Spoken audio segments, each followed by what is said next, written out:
Good morning, good afternoon, and good evening, ladies and gentlemen. Welcome back to SATAL 2020. We've had exciting matches these past couple go-arounds. Last match was Golden Crown taking on 36 Stormo, I believe, and that one went 3 rounds and no, it was 64th versus Toro Squadron. That was the match. So that one, man, was that one exciting. At least I think that was. Maybe I'm just getting confused. But anyway, we've had Diamond League for the past couple go-rounds. We are going back to Gold League.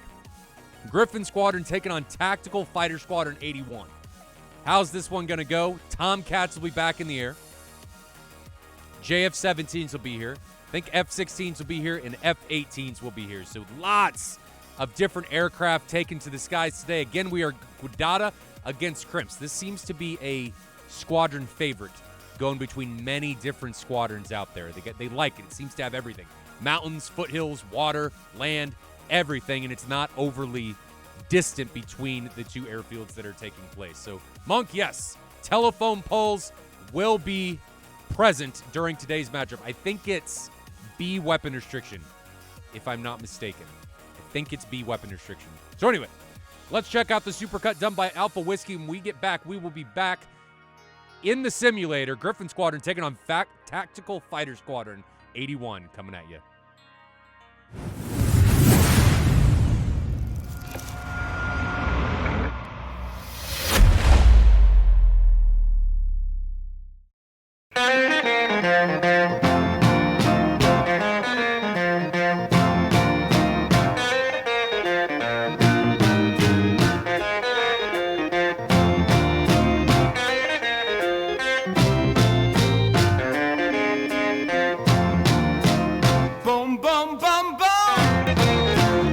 Shoot you right down, take you in my arms.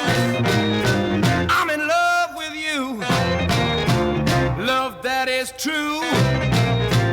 Boom, boom, boom, boom. I like the way you walk, I like the way you talk.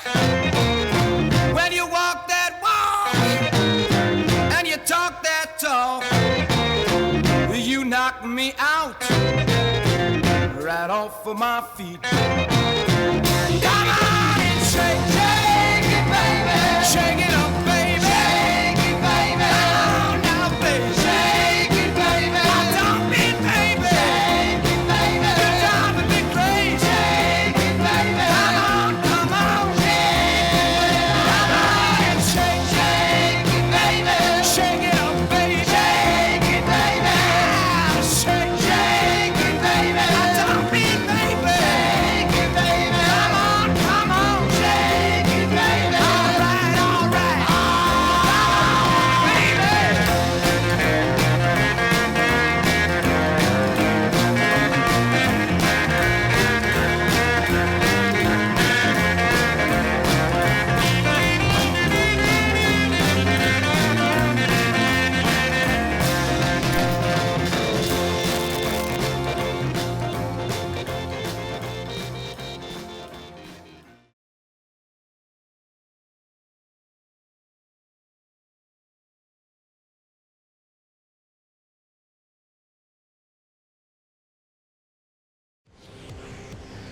Welcome back, ladies and gentlemen. How are you doing today? It'll be a customary stream without me forgetting to do the cameras, but we are in the sim, currently looking at TFS 81's Rook. These guys have just taken off between Guadada and Krasnodar Center. It's actually not Guadada versus Crimps, it's Guadada. No, it is. It is Guadada versus Crimps. I'm lying. So Guadada against Crimps, TFS 81 taking on Gryphon Squadron. We've got Rook here and Maximus over right here in his F-18. Sick skin going there. He's rejoining with the rest of his group, Phantom and Jerk. And then there he is. There's Thorax. We've got Thorax, Maximus, Phantom, and Jerk. So 2 14s and 2 18s for Gryphon Squadron. And then for TFS 81, we have Isaac and Rook, one in a JF-17 and one in an F-18. And then we have, back here a little bit further, an F-14 from Seagull and then another F-14 for Banana. So 2 14s per side, a JF-17 and an 18 for TFS-81, and then 2 18s for Gryphon Squadron. So interesting. Lots of Tomcats. And I was mistaken earlier. I thought we were going to see, what are they, T-Falds or Falds or whatever they're called. They're terrible. They don't deserve to be on aircraft, but, you know, people take them. But we're not seeing those today. I don't think. It's going to be all Phoenix and some AIM-7s. But we will check. We will check here. So Phantom has the 2 AIM-7 loadout. Don't care about Rook. Seagull, 2 AIM-7 loadout. Banana, 2 AIM-7 loadout. And Jerk, 2 AIM-7 loadout. So no Falds today. All AIM-7s. What do you get? Somebody leaving? Oh, Navy Doc's leaving? But he's going to listen to me on the road. Man, I should make a podcast of just so you guys can listen to me, and I'll put you to sleep with my yelling and screaming, and you guys can wake up in a panic thinking you're going to get shot. You know, that's the way to go. I have 1 Sparrow. Banana has 1 Sparrow. Banana says he has 1 Sparrow. Oh, he does. Banana does have 1 Sparrow, so he's got 3 AIM-9s, 1 Sparrow, and 4 Phoenixes. Everybody rocking the 2 tanks, though. Love the livery. Look at it. Look at it. That is great. So again, today is Crimps taking on Guidata. Gryphon Squadron against TFS 81, Tactical Fighter Squadron 81. Tomcats are in the mix in a big way. 4 of them out of the 8 combined aircraft. So half of the aircraft in today's matchup are the kiddies. Will they get defanged or declawed, or are they going to beat the ever-living shit out of their opponents here? I hope it's both. I want to see them blow up, and I want to see them kick ass. That's what I'm hoping takes place and goes down today.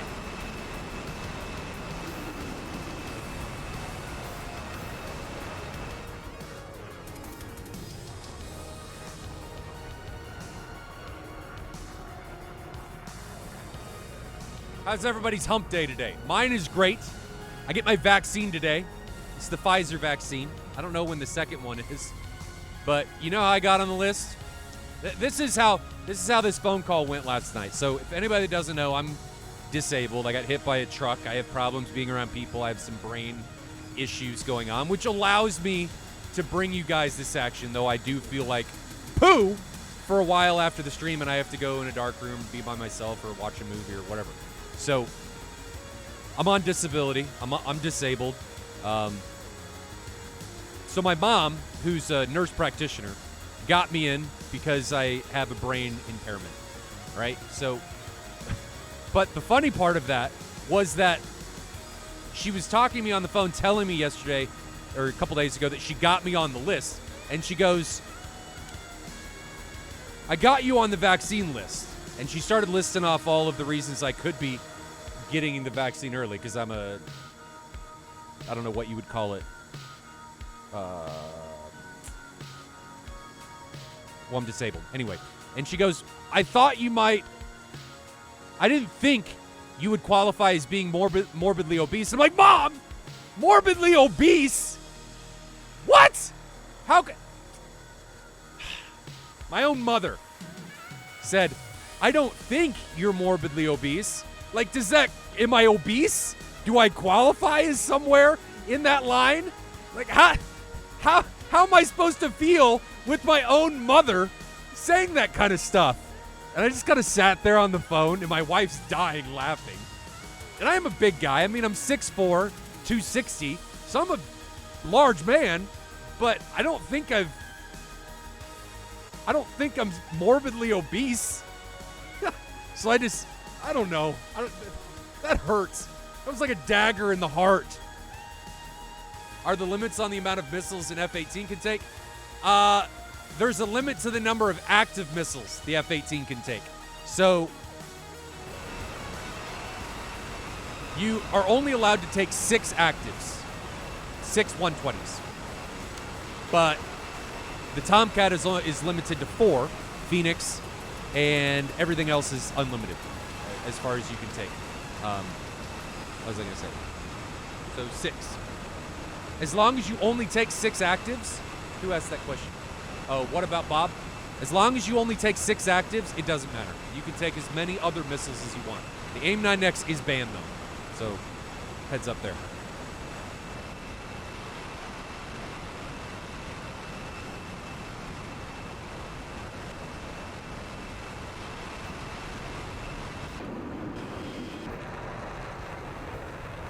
I get the same shit from my mom as well.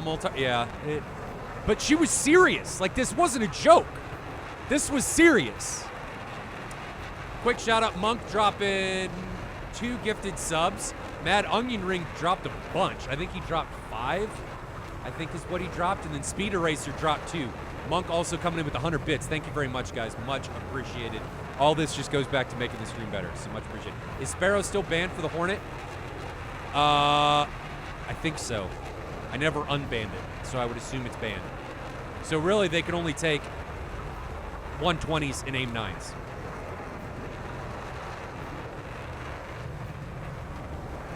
So they can't take everything. 120s and AIM-9s are what they are limited to.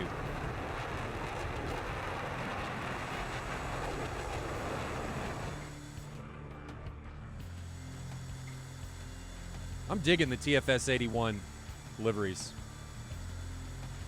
Digging it big time. I like the simplicity of it. I think it jives and melds well with what real military liveries look like. That just looks good. Banana, who did you design these? They look great. Gryphon Squadron now diving away.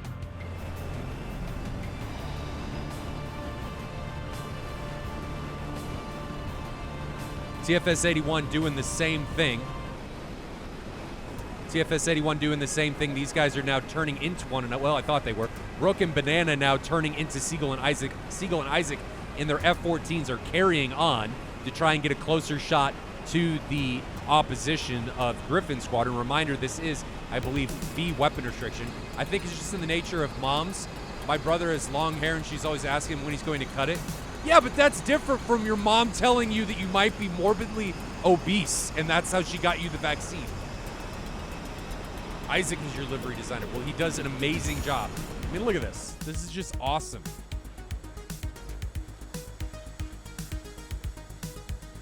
I love it. Looks so good. Phantom leading the way for Gryphon Squadron. Let's turn on the attack view so you guys can see what's going on so nobody gets lost.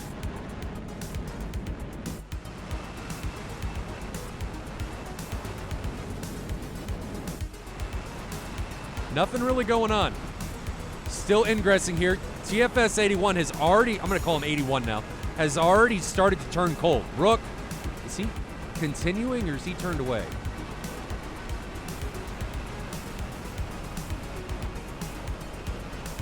There's Rook. So Rook is staying hot. I just saw a missile come off from Banana. There it goes. So missile off from Banana. Let's get rid of Moltar's face. Missile off from Banana. It's an AIM-7 trying to spoof a AIM-54 launch and get a reaction out of his opposition. Make sure everybody's awake.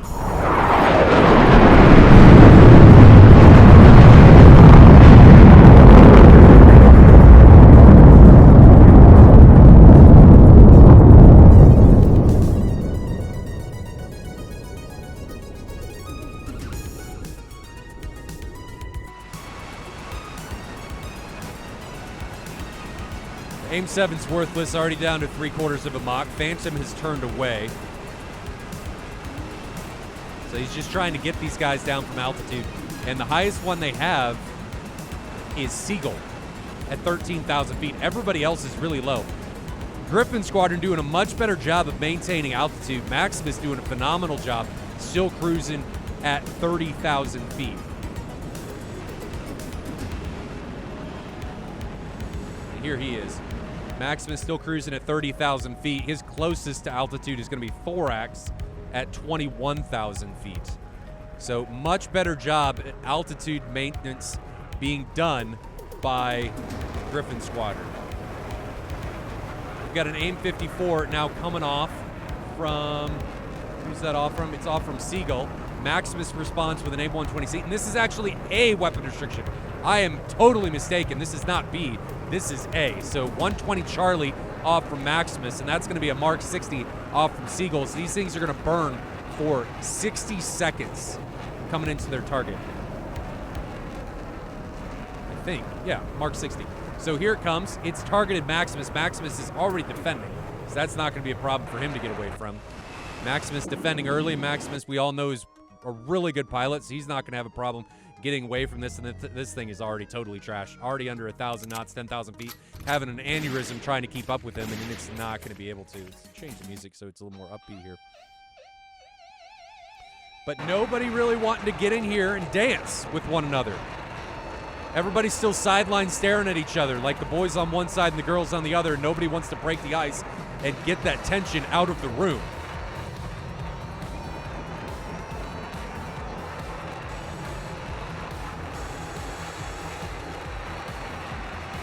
Thorax now turning away for Gryphon Squadron. And I wish these guys would be more aggressive. Gold's League is usually where we see the aggression come from, but nobody wants to get out on the dance floor. Isaac now leading the way for TFS 81.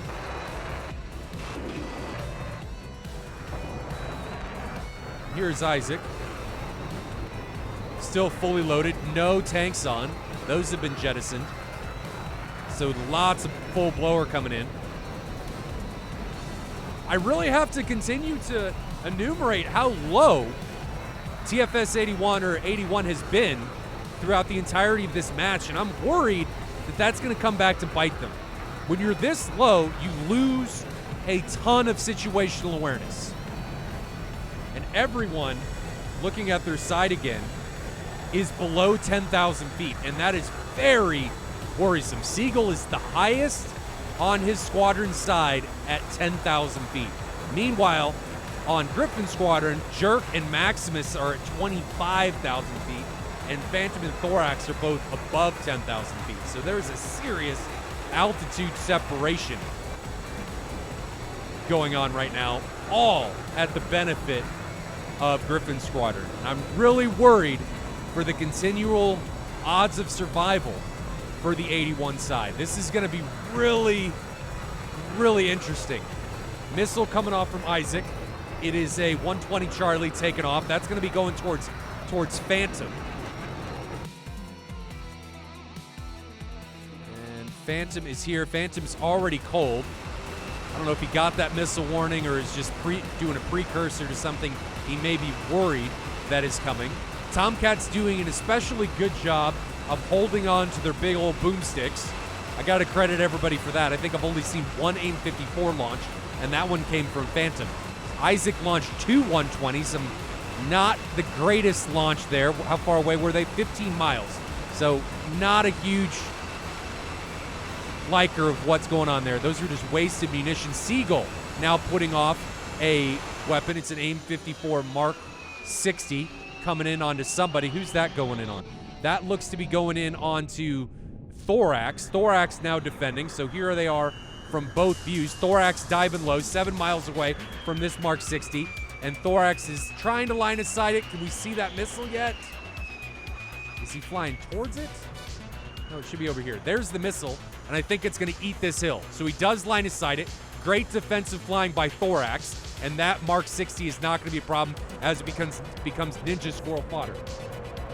Another Mark 60 coming from Banana from the northwest. That one looks like it's on Maximus. And Maximus is here. Maximus is now defending.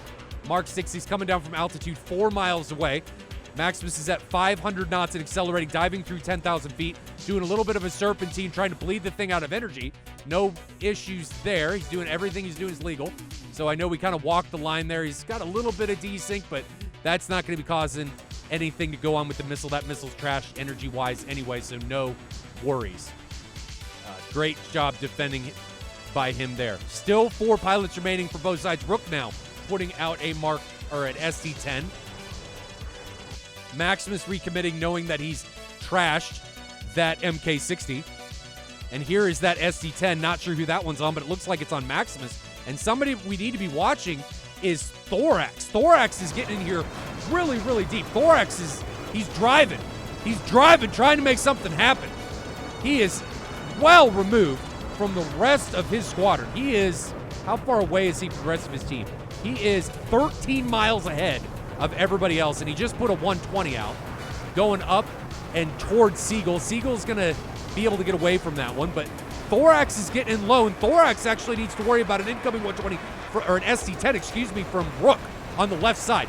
But he's able to line of sight it, and this is another problem that being low can cause. You're launching from low altitude, and if you're launching on another low contact, it is very easy for the defending contact to then line of sight your incoming weapon. Thorax now turning head on into Rook, and this needs to go to split screen. These guys trade. They trade, and they both go down. So they got in within 3 miles, and they smash each other with big pointy boomsticks. What a way to get this round started. Rook and Thorax both go down. Let's pause this and see how that one develops. So backing up, we've got Gryphon and Rook. Gryphon Squadron's Thorax defends an SC-10 from Rook. That allows an increased closure rate from Rook. He line of sights it, continues on this, and Rook's just coming in on Thorax's 9 line. Thorax breaks away, and then I guess maybe realized that, man, I'm not going to be able to get away from him. I just need to try and make something happen. So breaks into him, picks him up, and they both exchange. PL5 coming from Rook, 120 coming from Thorax, and I don't think Thorax saw this PL5 come off from Rook's aircraft. Well, there goes some countermeasures. I don't know if those were flares or what those were, but Rook just takes it in the dome. Rook doesn't even try to defend that one. He's just like, well, too late for me. I'm out of here, and gets taken down. Thorax's downfall here is if he was dumping flares, they're dumping behind him, so the PL5 has to fly through his aircraft in order to get to his countermeasures. If you want to make those countermeasures effective, you need to do something like a big elongated barrel roll so that the missile can see those flares, right? That's something that needs to happen. And Thorax, I think, would have lived if he would have done that, if he was indeed dumping flares. All right, so 3v3 now. Things are now getting going. Are they going to continue to get going, though? That is what is on my mind. Is it what's on your mind? I hope it is. But I hope we're going to see more action. Here we go. So continuing.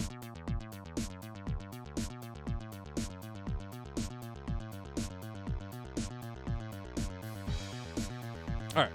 So continuing, we now have Maximus picking up the slack where Thorax left off, and he is blowing by everybody, getting in here deep. Seagull from TFS 81 has launched a Mark 60 down on Jerk. Unfortunate that that's not on Maximus. Maximus puts a 120 out onto Isaac, and there's an AIM 54 that actually was launched by Phantom going out onto Isaac. Isaac is now defending. There are the incoming missiles. One is, actually it's both of them, 2 miles away, and the AIM 54 is going to get there first. Low, no, AIM 54 misses, but the 120 coming in from altitude. Isaac needs to do something. Isaac, do something. No, he does nothing, and he gets hammered by the incoming missile. Let's pause it just to make sure we don't miss anything. Maximus connects onto Isaac's aircraft and takes him out of the sky. What happened there? So backing up, Isaac could have gotten away from this 120, but his downfall was he had to defend this AIM 54, and because of that, the 120 continues to track and just hammers him right after defending that Mark 60. Easy mode for that 120. Now we have Banana and Seagull, 2 ship remaining for TFS 81. 3 pilots now remaining for Gryphon Squadron. They are a pilot up. 2 AIM 54s now out, 1 from Phantom, 1 from Jerk. Are those going to be a problem for anybody? I think this AIM 54 is coming onto Seagull, and it is still at Mach 3. So let me grab both of those. Here's the AIM 54. We've got it. It's coming in onto Banana. The other one was launched from Phantom, and we're going to grab it. We're going to go to split screen on both of these. Actually, we'll do tri-view. We're going to put all 3 cameras up, and I'm going to grab Banana's view, or Seagull's view, just so we don't miss anything. So here is Seagull. And we're going to have all three. Here we go. Hit and play. And we're rolling. We're not rolling on camera 1. All right, we're rolling. So these guys are cruising. Seagull needs to be really careful. Those missiles are closing. 1 mile away. Is he going to be able to line of sight the close one? Yes, he line of sights that one. But the one coming in from Phantom is the bigger problem, and he gets hammered. Oh, they actually both hit. They both hit.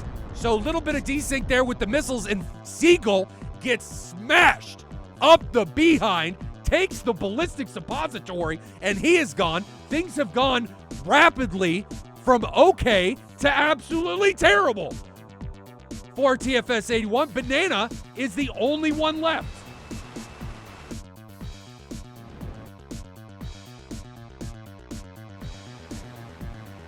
Banana is all by himself trying to defend an incoming onslaught from Gryphon Squadron. Phantom leading the way along with Maximus for Gryphon Squadron in onto Banana. Banana trying to make things happen. He does have a Phoenix left. He's got 1 AIM-7 and 3 AIM-9s, but he's in a really poor position, and Gryphon Squadron is climbing. Gryphon Squadron is getting themselves into a much better position than they were before. Gryphon's Phantom, who is leading the way, is continuing to climb. He's at 11,000 feet and slowly ascending. Jerk behind him, passing through 7,000 feet. Maximus, who is just to the southeast of Phantom, is passing through 12,000 feet. Phoenix now off from Jerk onto Banana. Banana has recommitted. One comes off of Phantom's aircraft. So now we have 2 Mark 60s in the air. Banana responds with an AIM-54 of his own. Is any of this stuff going to connect? Banana really needs to think about getting low, getting slow, and trying to notch. He's continuing, slowly getting into this notch. We can see the Mark 60 coming in onto his aircraft, and he gets hammered. Mark 61, Mark 62, and Banana's wings are clipped. His engines are on fire, and that spells disaster and the end for TFS 81. Oh, man. Things started, and then they ended abruptly, and TFS 81 is no longer in the skies.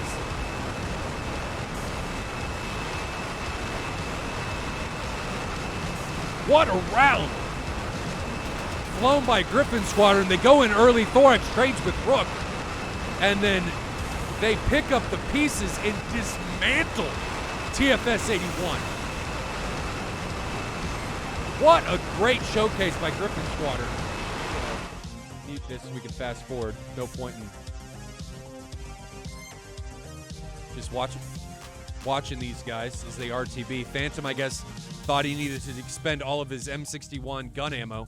But damn! TFS 81 getting hammered. Nail into the board. And Gryphon Squadron didn't mess around. They brought a sledgehammer. Man. Is TFS 81 gonna be able to come back after that onslaught? That's a little demoralizing. Phantom leading the way, RTB and back to Guadada, but chat, what do you think? What could TFS 81 have done there? My thing with them is their altitude really played into, I think, allowing Gryphon Squadron to really press and be aggressive late into that round. So everyone that died in that round died within 3 minutes. Okay? So 3 minutes is all it took for 4 aircraft to die for TFS 81 and 1 to die from Gryphon Squadron. The altitude, again, I'm going to repeat it as many times as I need to. The altitude, in my opinion, is what caused TFS 81's downfall. They sacrificed situational awareness in the hopes that they would be able to disappear in mountain coverage. But when your opponent is so much higher than you, the terrain ceases to matter because they can now see over and shoot over everything that you're trying to hide behind. Couple that with you losing contacts, supposedly, I don't know because I wasn't in the jet with these guys, supposedly losing contact with your own AWACS, and it spells complete and utter disaster for your team. It is critical to try and maintain altitude for as much of a fight as possible in order to give yourself as much situational awareness as you can. Now, when you become the last aircraft remaining for your team, obviously you need to take certain precautions, and one of those is sacrificing altitude in order to hide so that you prolong the gang rape that is coming your way. We wanted to try something we found out in training, the M54 tracks, better looking up. All right, well, that makes sense. But was that worth sacrificing all of your situational awareness for? That's the question I have. Anyway, guys, I'm going to send you back to the supercut. I'm going to get round 2 ready to go. Are we going to see a change from TFS 81? I hope so. I hope so, because I think if they can make that change, it's going to be much more difficult for Gryphon Squadron to be able to prosecute any weaknesses that they may see. So, supercut coming at you, then round 2 between Gryphon Squadron and TFS 81 here in just... Welcome back, ladies and gentlemen. We are back in the sim, riding along with Gryphon Squadron's Yaz. He was not in the first round, so it looks like they made a little bit of a change going in here to round 2. Changing out some pilots. Will TFS 81 be able to make the needed changes in order to come out on top and send us to round 3? We've seen a lot of round 3s in the past couple matches. Is this going to be another one, or are they going to get hammered? I don't know. I'm hopeful. I'm hopeful. Very hopeful.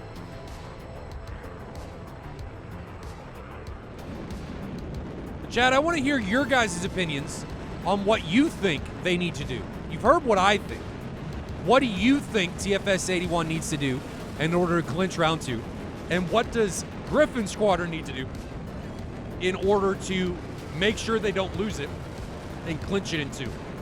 Monk gave another gifted sub. He's actually given a couple more since I last talked. Thank you very much, brother. Much appreciated.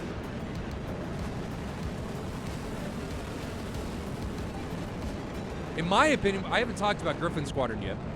Gryphon Squadron needs to continue down the path of aggression. Aggression in Gold League is very hard to deal with because you don't have as many pilots. It's very easy to get separated, and the aggression really puts your opponent on the back foot, especially teams that maybe are newer to competitive play. It can be very hard to deal with. Pilots have a tendency to panic, and that can cause them to make mistakes. So Thorax getting in there, even though he died, I think really made an impact on TFS 81 and opened the door for Gryphon Squadron. And the fact that Maximus followed up Thorax after Thorax died instead of regrouping and waiting really further put the knife in the gut and twisted it, if you will, and gave Gryphon Squadron all the advantage. They need to have more teamwork. Yeah, that is true. I think TFS 81 get a bit separated. Banana said they were getting a bit, they were trying something new, doing low to high shots. But like Redemptor said, sending too low and too high may be a way around that, so that you're not giving your opponent all of the altitude, right?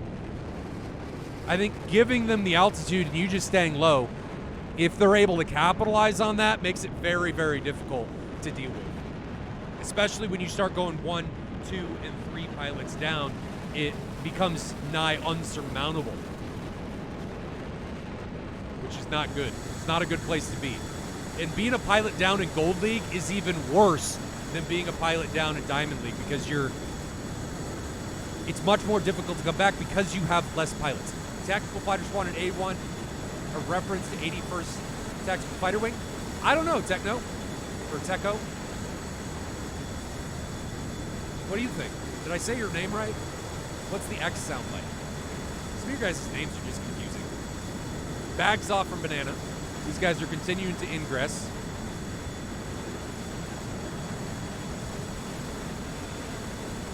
Jerk and Phantom leading the way for Gryphon Squadron.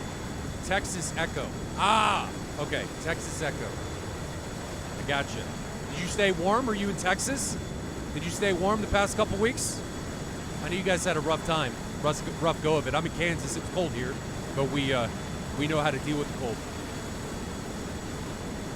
So Jerk and Phantom leading the way for Gryphon Squadron. Meanwhile, down here to the south, Rook and Isaac leading the way for 81 side. Separation between the two teams is 58 miles. Getting into the period where we may start to see Mark 60s come off.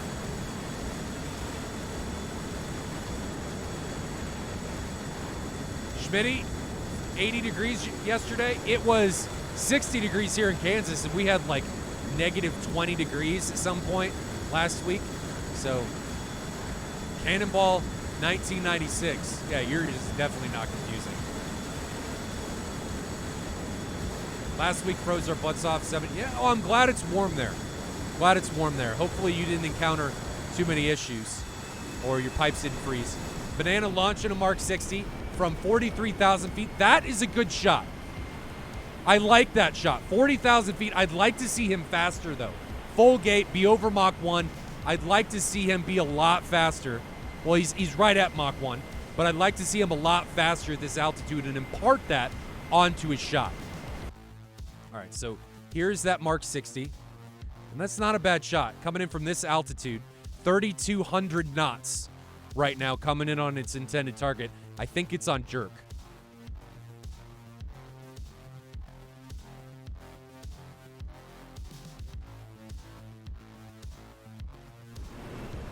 So jerk on the left, aim 7 coming off from jerk to try and spoof something and force somebody down. He's going to support that now while he defends against this Mark 60. Diving down now through 25,000 feet. Do we see the Mark 60 yet? It's going to be coming in. Is it even tracking? Yeah, it's diving over the hill. So that Mark 60 is tracking. It's now having its patented and coined aneurysm as it comes into terminal guidance. Where is it? Where is it? Jerk has now just come through marks. No, it's actually on Yaz. It flew over jerk, and it's on Yaz somewhere in the back line. So Yaz is now having to defend. We can see it coming in here. It's still at Mach 2.5. And here's the missile. Yaz trying to notch it. Missile's now down to 1,200 knots. And it is going to be trashed. Yep. It's not going to be able to get him as it freaks out now a little bit further. At least I don't think so. 600 knots now. She's done. She's done. She's gone.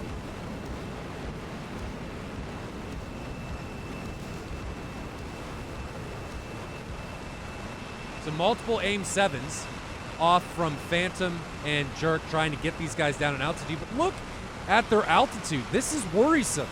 This is very worrisome because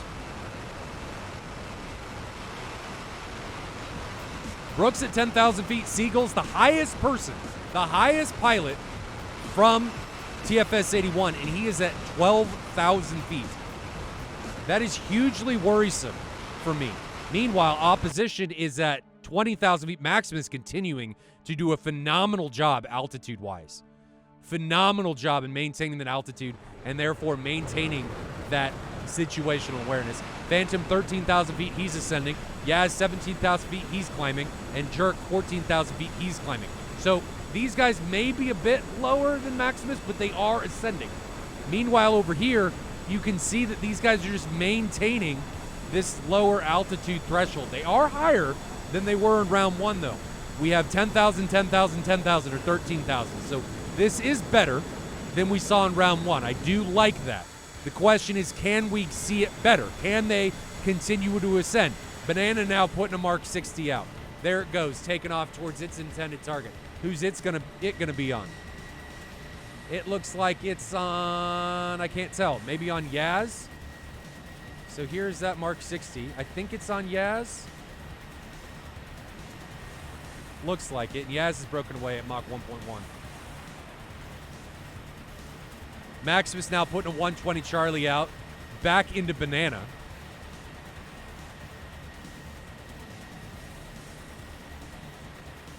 And nobody wanting to commit. How far away are these guys from one another? 22 miles. So 120 Charlie there out from Maximus is probably a shot just to force him back into the defensive, so that it looks like Gryphon Squadron is wanting to execute or prosecute all at the same time. At least, well, no, I say that and then they turn away. So Maximus and Yaz have turned away. Jerk and Phantom, the two Tomcats, are now recommitting. Banana, meanwhile, on the opposite side, down for 81, has turned away.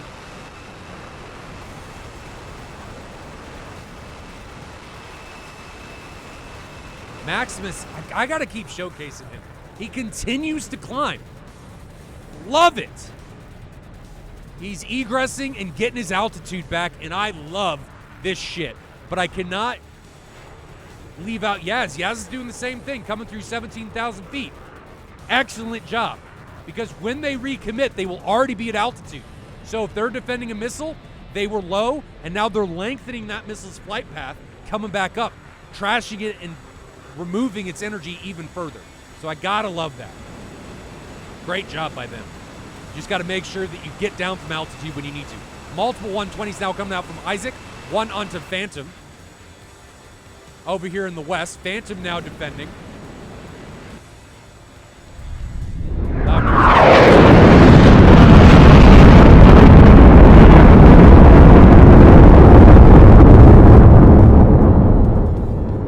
Phantom now defending. Let's turn up the volumes here a little bit.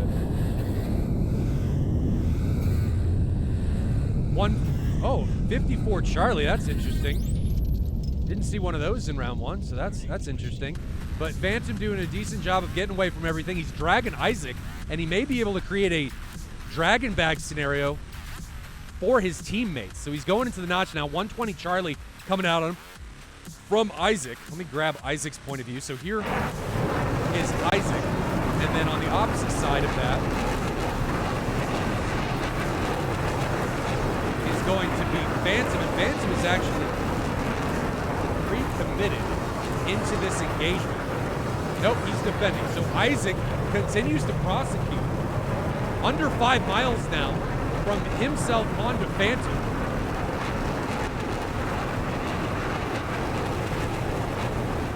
And Maximus now coming in, and Phantom, as I thought, created a dragon bag situation, and Isaac is in a world of trouble. Isaac needs to do something. He has missiles coming in on his flank from Maximus. He's now dragging, and I don't know that he's going to be able to get away from Maximus. Is he going to be able to get away from that missile? Under a mile. Mach 1.0, still closing. 0.7, he gets away from it, but the second one now, off from Maximus's aircraft, and that is under half mile, base mile. Isaac is gone. Maximus does a great job of coming in on the scenario or opening created by Phantom. Fantastic teamwork coming from Gryphon Squadron. An unfortunate position for Isaac. He got dragged into a situation that he thought he was in the driver's seat for and just got hammered by Maximus coming in from the north.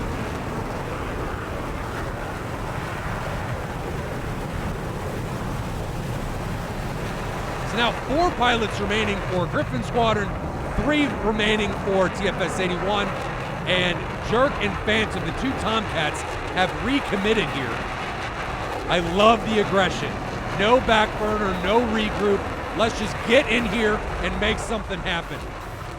So Jerk coming in, leading the way for Gryphon Squadron against Banana, Seagull, and Rook. Jerk here in his Tomcat.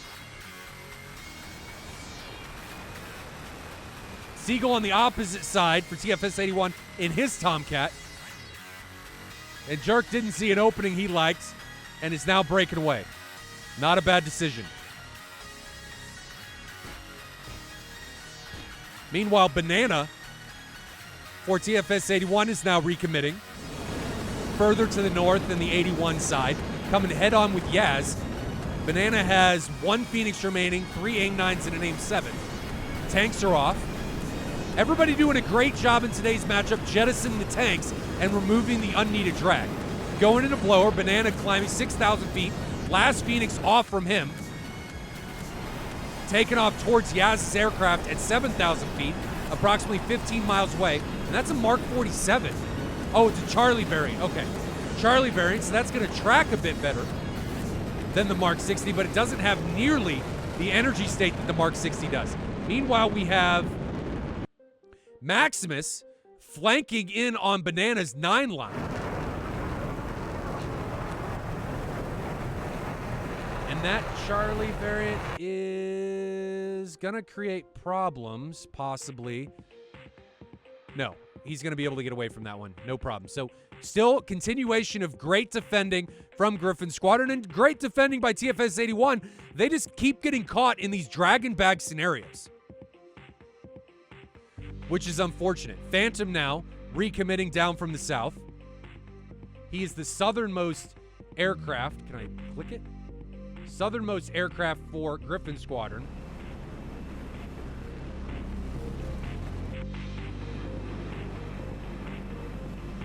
Trying to get an end around possibly on a TFS 81. Jerk now recommitting with him. I love that the F-14s are committing together. And Jerk still has 3 Phoenix on his jet. How many does Phantom have? Phantom has 4!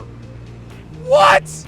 Great missile discipline, munitions discipline coming from the Tomcats of Gryphon Squadron. 7 Phoenix still available for Gryphon Squadron. Jerk putting an AIM 54 off now. That's coming onto Rook. I see another one coming off from Phantom. One onto Seagull. And one onto Rook. So let's see if either of those hit. These guys are defending. Each one of those missiles coming in. Missile misses Seagull, so that's not a problem. But the one coming on Rook is still burning. She is motoring and unlubricated flies up Rook's bunghole, and Rook is taken down. Rook is the second casualty, and he is in flames. That is not a state that you want to find your aircraft in. He is not ejected. He is going down with the ship.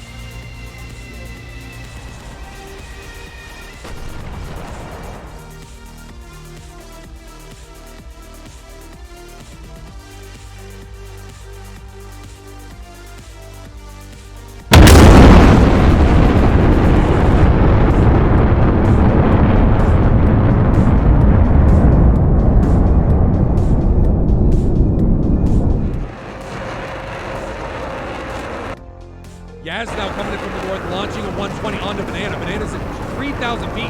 Banana, I'm going to pause this here because there's a lot of stuff coming in on Banana. If we actually look at the TAC view here, we've got a 120 Charlie coming in onto Banana, another 120 coming off from Maximus, so one off of Yaz and one off of Maximus. Both of those are coming onto Banana. Banana's at 3,000 feet, half a Mach, so if he gets into a notch, he's going to be okay. Let's take a look at his aircraft. So here's Banana's point of view. And the person that I'm actually worried about pressing on him is Maximus. So Banana's point of view is right here, and let's continue. Here we go. So Banana trying to defend. He's at half Mach. He's going to have a great, easy job notching if that is indeed what he's trying to do. He gets into the notch. Both of the 120s, I think, lost track. Yes, they did. So Banana doing a great job of defending. I think they lost track. Oh, no, did they not? Half mile, 0.2 miles. He's going to get you. Yeah, oh, my God. Look at that, it's right there. It just barely ran out of juice, and Banana gets away from it. His Banana is not peeled, but Maximus continuing to press.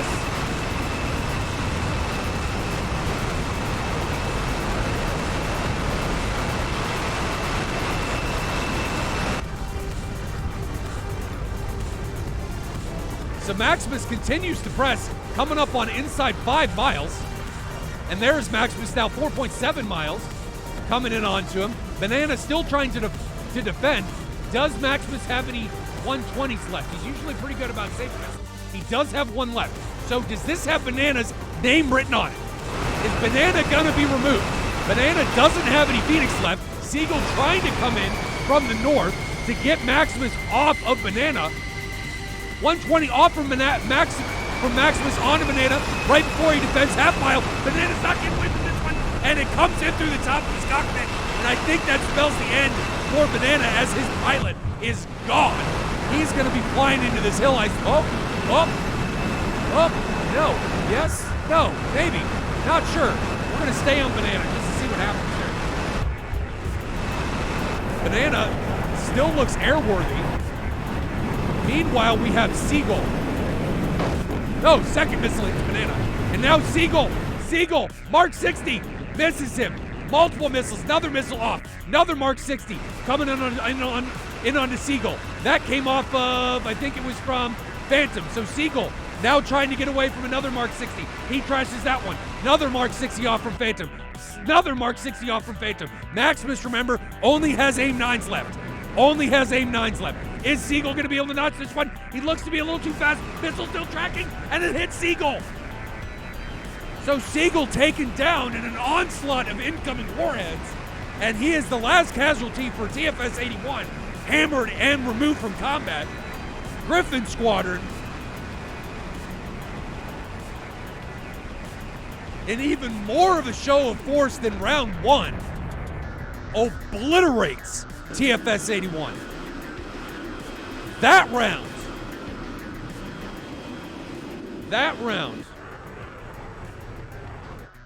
I'm going to give him credit for missile discipline. The Phoenix, Phantom, and Jerk's ability to hold on to those weapons was paramount, and it caused mayhem for TFS 81. When you don't have very many missiles remaining and the Tomcats you're fighting against have virtually all of their weapons, that is a tough fight to take. That is very difficult. Not only does the Tomcat outrange everything anyway, but when you don't have weapons at all outside of heaters to be able to try and bring the fight back against them, that is almost impossible to overcome. So, phenomenal job by Jerk and Phantom to be able to maintain their weapons until mid to late game. They fired 4 to 5 Phoenixes at Siegel alone, who was the last contact. That very rarely happens. Very rarely. So I got to continually give him kudos for that, because that was excellent. Excellent. We don't see that enough. Anyway, let's fast forward here. Yaz is RTB. Is he leading the way for these guys? Doesn't look like it anymore. It looks like Jerk's gonna lead the way for him. He's up at 27,000 feet, heading home. Our next matchup, while these guys are on their way back, ladies and gentlemen, is going to be, I think it's going to be 343rd Naval Air Group against Gryphon Squadron. I think that's going to be the next match. So that will be Saturday's matchup, 343rd Naval Air Group against Gryphon Squadron. I'm going to have to update for that one. So we are going to see Gryphon Squadron again. That's going to be the next matchup. Saturday at 1600 Zulu. What round was this? This was round 2.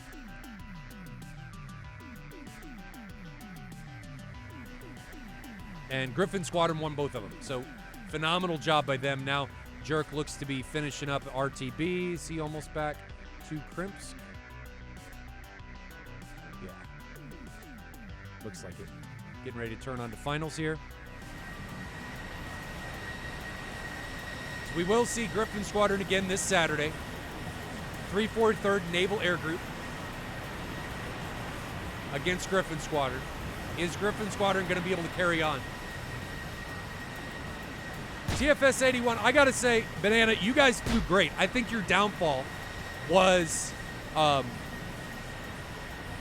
altitude. I think that was a big part of your guys' situational awareness in allowing Gryphon Squadron to create these dragon bag scenarios. Spoiler alert? No spoiler alert.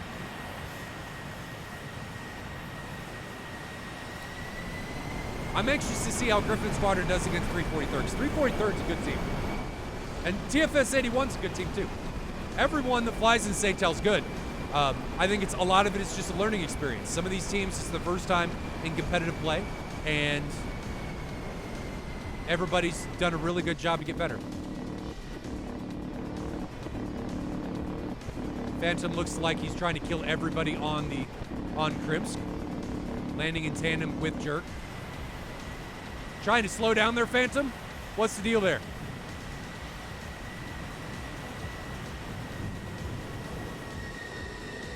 Phoenix doesn't deserve you. You deserve the Phoenix. As long as it's the warhead part. Yeah.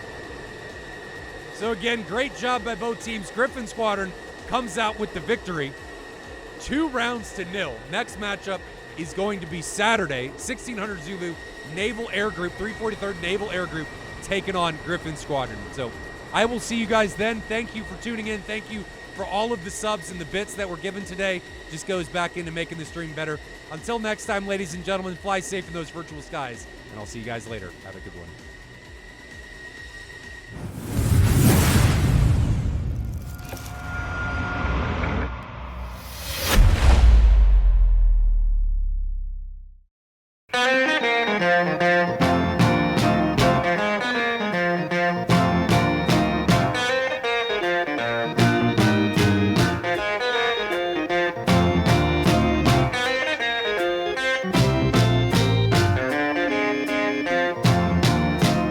Boom, boom, boom, boom. Gonna shoot you right down. Take you in my arms. I'm in love with you. Love that is true. Boom, boom, boom, boom. I like the way you walk. I like the way you talk. When you walk that walk and you talk that talk, you knock me out right off of my feet. Come on and shake, shake it, baby. Shake it.